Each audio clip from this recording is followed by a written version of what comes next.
This evening, the Cheese Works is out at Winkler Racing out in Parkville, Missouri, and we're here with the whole team, and I'm going to let Ray over here introduce the team. And Ray, why don't you just take it away?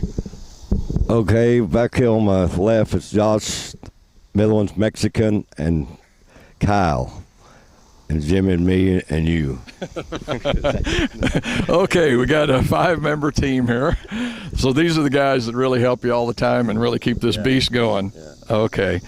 Well, what we're going to do first, Ray, is we're going to talk to you just a little bit about the history. I know you go back into the 60s and started in them coupes. I think you raced with my cousin Charlie, but that was quite a deal back then. Like I was telling somebody, I think it was last year, I wrote a piece for InsideMotorsportsKC.com about you guys were wearing leather helmets, and I remember everybody was dressed in white. Is that correct? Yeah, that's correct. It was. We didn't have much money, nobody, so you just build whatever you could build and get it going so you could start racing. Yeah. So went back into that days. They had the coupes, and like I said, the flathead Ford 6-cylinder, so they had back there. Yeah. Nobody knew how to build a big motor enough, and then finally they learned and got bigger and bigger. Yeah. So now they're big motors. So. Yeah.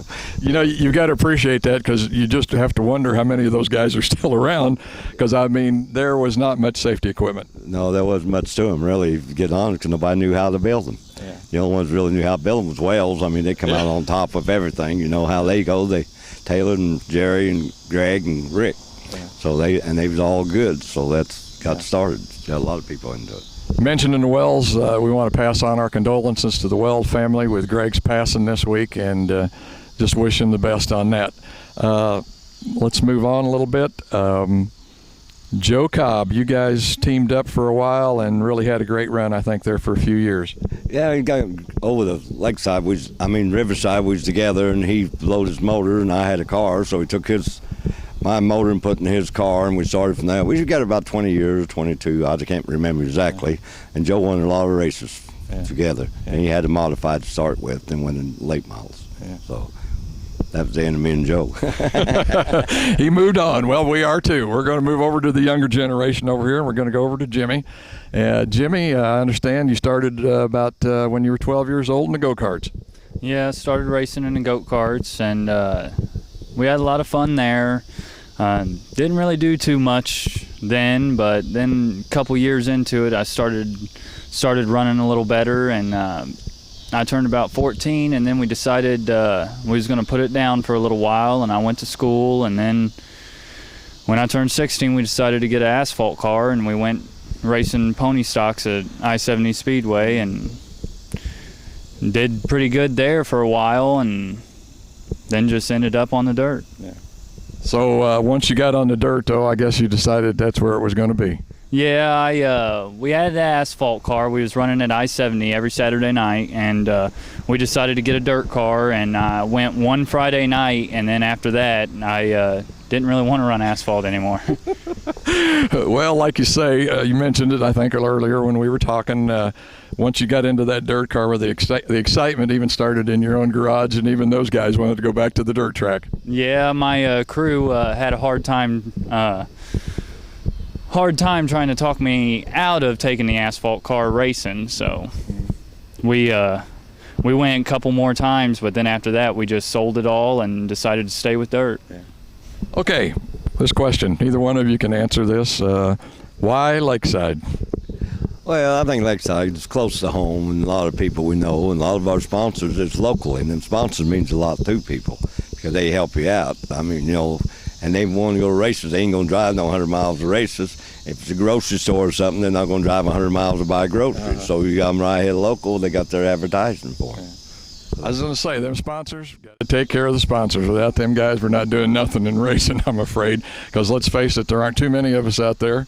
They've got jobs where you can pay for all this by yourself. You got to have those guys.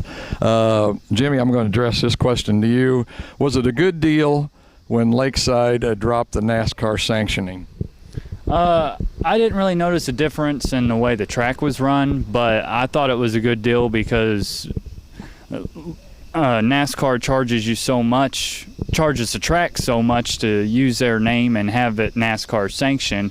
It was better knowing the money we were putting into it's going back into the track and into our deal, our purse and our deal every week. So But I really haven't noticed any difference in the way the tracks run. It's still the same atmosphere and everything since 5 years ago. So Probably if there was one thing, and you could talk about that, was probably at the end of the year, if you qualified for a championship, there was some big money to be had from NASCAR, but you had to win that region and then go on to nationals. But of course, you guys running in the Grand National class, none of that applied to you guys anyway.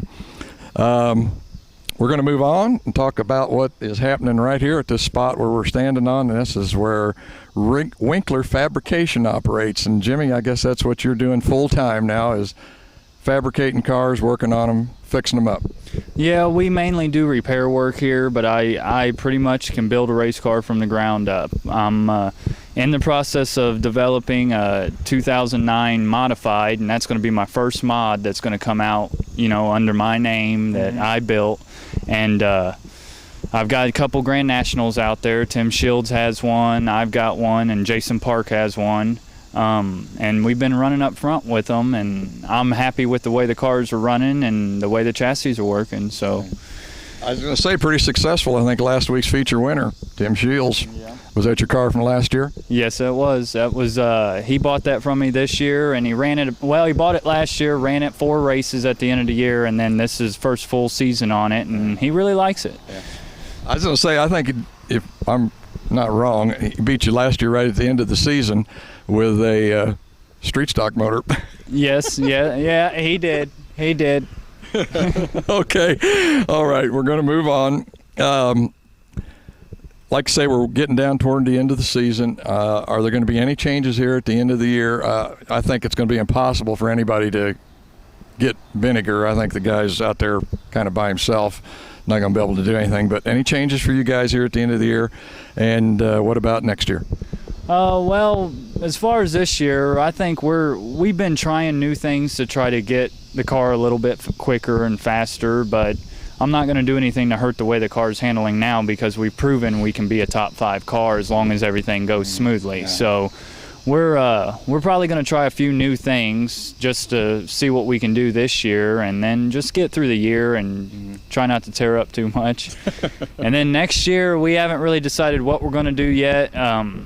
If worse comes to worse, we'll be in another Grand National and just getting through that again, or we're going to try to venture to the modified scene. Yeah.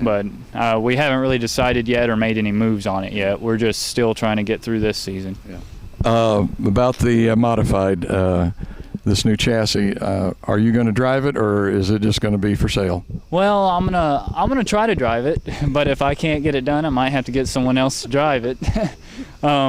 I've never been in one before, so I'm gonna give it a try and see how well I do with it. And if it turns out working out, then hopefully you'll see more of them. All right, folks, I think we're going to have to wind it up from here at Winkler Racing, but if you've got any race car work needs to be done, here's the guy, Winkler Racing. Give us a phone number real quick. 935-3975. That's good. I'm sorry. No. That's going to do it, folks. We got to wind it up. Thank you.